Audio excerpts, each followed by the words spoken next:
Questa è intitolata Ulicca Sapone. Ulicca Sapone è il coltellaccio, no? Ulicca Sapone, si sa, non è che siamo qua. Ulicca Sapone.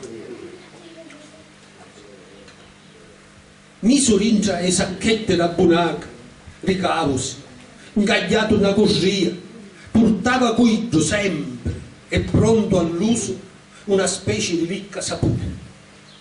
E lo sappiano tutti, mentre camminava pomatuso per strade o sbarracchiava con una pirata porta un circolo e trasia tagliando con l'occhiazzo storto. Non ammazzavo mai a nudo una sua vita, né feci mai piangere un piccerino.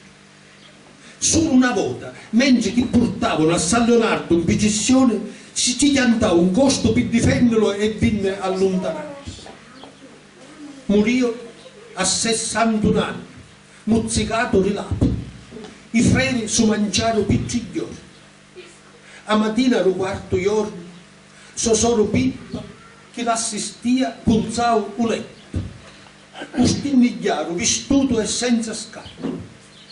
Pippa se la lisciava, ci assistimava, oringia la sacchiteggia, ulicca, sapone e s'assettava.